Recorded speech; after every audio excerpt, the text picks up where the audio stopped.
जोहार। आज मैं फिर उपस्थित हूँ आप लोगों के बीच एक नया वीडियो लेकर खोरठा भाषा परिचय से संबंधित। जैसा कि कल हम लोगों ने देखा खोरठा भाषा का वर्ण परिचय के क्रम में स्वर वर्णों वर्णमाला के वर्णों के संबंध में, आज हम खोरठा के व्यंजन वर्णों के बारे में परिचय प्राप्त करेंगे। खोरठा के व्यंजन वर्ण कौन कौन से हैं, उनकी क्या स्थिति है और उनका विभाजन अलग अलग आधारों पर किस तरह से है। तो चलिए हम शुरू करते हैं देर नहीं करते हुए। तो जैसा हम देख रहे हैं खोरठा के व्यंजन वर्ण यहाँ दिखाई पड़ रहे हैं आपको। पहला है का खा गा घा, ये कंठ वर्ण का खा गा घा। आंगा का व्यवहार खोरठा में नहीं होता है, इसलिए उसको नहीं रखा गया है। च छ ज झ य, ये पांचों वर्णों का व्यवहार खोरठा में है। यहाँ का भी व्यवहार है। यहाँ का व्यवहार खोरठा में कई तरह से होता है। जैसे यहाँ लिखने के लिए आप देखे होंगे दामोदर कोराय में ऐसा लिखा हुआ है, यानी यहाँ का व्यवहार इस तरह से उच्चारण होता है, यहाँ चाहे इस तरह। वैसे ही नाय, इस तरह का भी लेखन होता है। तो इस तरह यहाँ का व्यवहार खोरठा में है। ट वर्ग में ट ठ ड ढ, ट ठ ड ढ, यही चार मूल मूर्धन्य वर्ण हैं।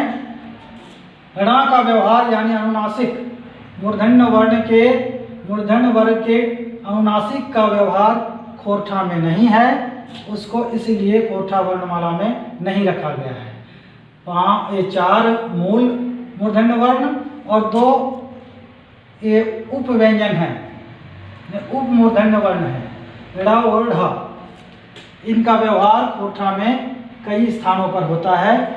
शब्द के आरंभ में नहीं, बीच में या अंत में इसका व्यवहार किया जाता है। जैसे काड़ा, भेड़ा, उसी तरह गढ़ा, बूढ़ा। इस तरह लिखने में ड़ और ढ का व्यवहार होता है। तो वे उपव्यंजन यानी ड और ढ के उपव्यंजन हैं।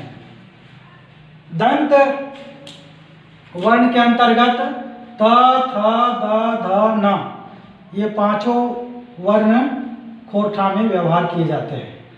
प फ ब भ म, ये ओष्ठ वर्ण है, इनका भी व्यवहार खोरठा में होता है, इसलिए सारे के सारे शामिल हैं खोरठा वर्णमाला में। इसके बाद ये जो मिश्रित वर्णों का समूह है, अलग अलग तरह के वर्णों का, य र ल व दंस और ह, यही 6 वर्ण हैं। उनमें से य का व्यवहार है, र का भी व्यवहार है, ल व दंस और ह का भी व्यवहार है।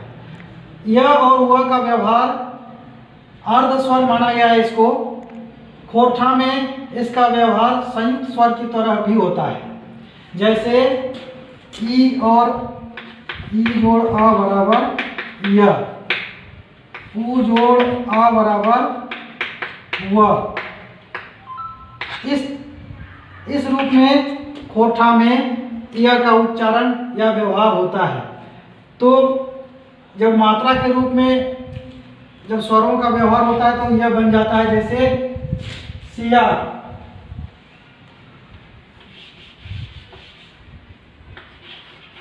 सियार हिंदी में इस तरह लिखा जाता है, खोरठा में उसका उच्चारण इस तरह होता है, इसलिए ऐसा भी लेखन होता है।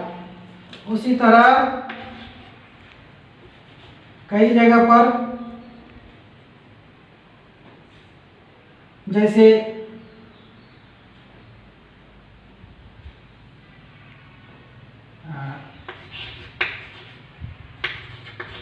दिया, इस तरह का भी व्यवहार खोरठा में होता है। तो चलिए, यह का व्यवहार खोरठा में है लेकिन शब्द के आरंभ में नहीं होता है। य और व का व्यवहार कोठा के मूल शब्दों में। इस बात को आगे हम बताएंगे जब शब्दों के बारे में परिचय करेंगे। तो य, र, ल, व, दंत, स और ह, ये कुल मिलाकर इनको देखें तो 29 मूल व्यंजन हैं खोरठा में और 2 उपव्यंजन। तो कुल मिलाकर 31 व्यंजनों का व्यवहार, व्यंजन चिन्हों का व्यवहार खोरठा लेखन में होता है। इस बात को आप बढ़िया से समझ लें कि खोरठा में मूल 29 व्यंजन हैं, 2 उपव्यंजन हैं, कुल मिलाकर 31 व्यंजन हैं। तो इस तरह व्यंजन वर्णों का मोटा मोटी परिचय ये है।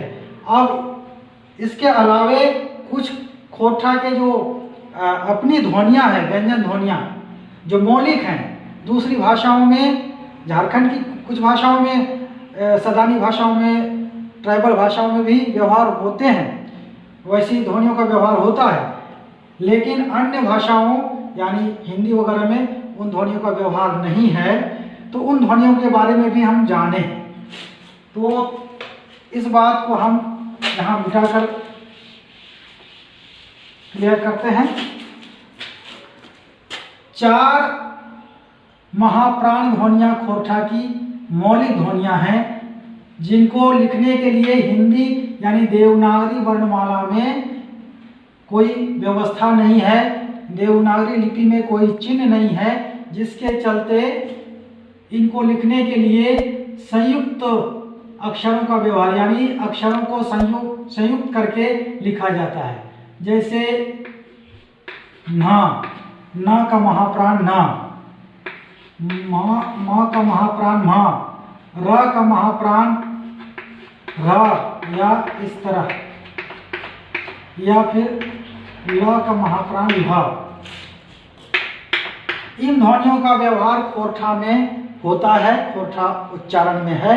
लेकिन लेखन में इस तरह से लिखा जाता है तो इसे स्वतंत्र व्यंजन का अस्तित्व या रूप नहीं माना जा सकता है, क्योंकि हमारे पास इसको लिखने के लिए चिन्ह नहीं है। अब हम व्यंजन वर्णों को और बेहतर ढंग से और अलग अलग आधार पर विभाजित करके देखेंगे।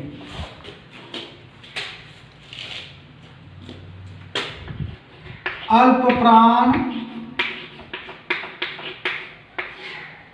महाप्राण।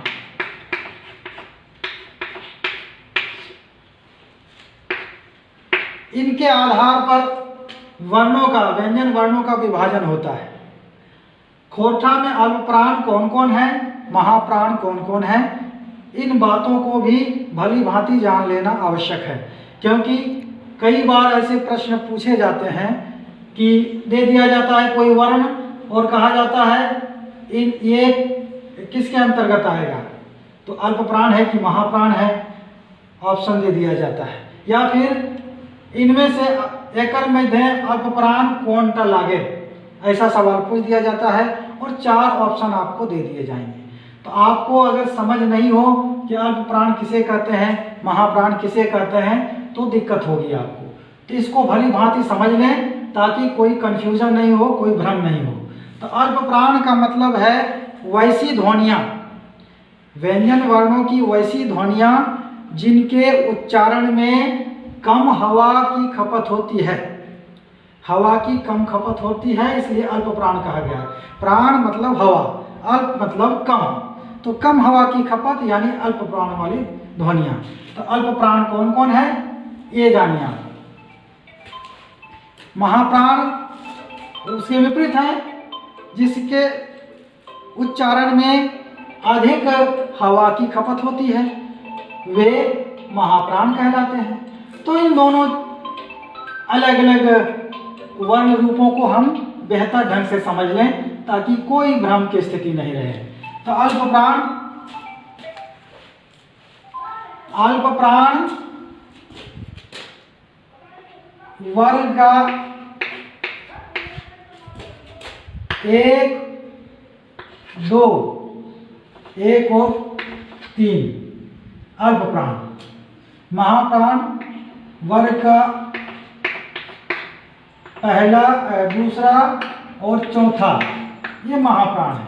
तो इस हिसाब से हम देखें, ऐसे पांचवा भी महाप्राण ही है, लेकिन वो अनुनासिक महाप्राण है, उसको अलग ढंग से हम लोग समझेंगे, उसे अलग विभाजन में अलग कोटि में रखा जाएगा। तो अल्प प्राण देखिए, एक पहला और तीसरा वर्ण यानी क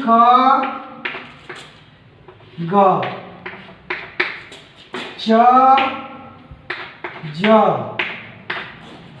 ट ड प द प ब, ये अल्प प्राण हैं। इसके अलावे य र ल व और यही चार, ये अल्प प्राण है। व्यंजन वर्ण में अल्प प्राणों की स्थिति यही है, यानी इनके उच्चारण में हवा की कम खपत होती है। इसे भली भांति आप समझ लें। इसके विपरीत जिसमें हवा की ज़्यादा खपत होती है उन्हें भी समझ लें। तो जैसा कि पहले ही बताया कि प्रत्येक वर्ग का दूसरा और चौथा वर्ण महाप्राण कहलाता है, यानी इनके उच्चारण में ज़्यादा हवा की खपत होती है। तो इस हिसाब से ख घ छ झ ठ ढ थ ध फ भ और दंस और ह, ये महाप्राण है। इनको महाप्राण समझे हम, इसे नोट कर। खोरठा के जो अपने ये उच्छिष्ट वर्ण हैं, ये ड़ और ढ, मैंने खोरठा में व्यवहार इनका बहुत ज़्यादा है, तो उनको भी अल्प प्राण और महाप्राण के हिसाब से विभाजित किया जा सकता है। ड़ अल्प प्राण में आता है, इसे उच्छिष्ट अल्प प्राण कहेंगे। वहीं पर ढ को उच्छिष्ट महाप्राण।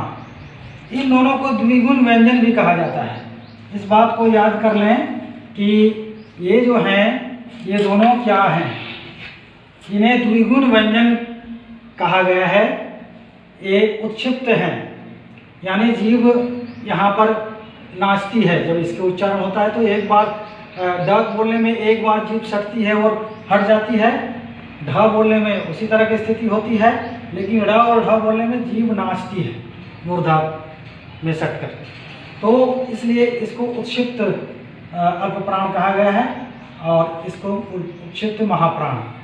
तो अल्प प्राण और महाप्राणों की स्थिति यही है। अब हम खोरठा के व्यंजनों को और स्वरों को घोष और अघोष के हिसाब से विभाजित करके देखेंगे।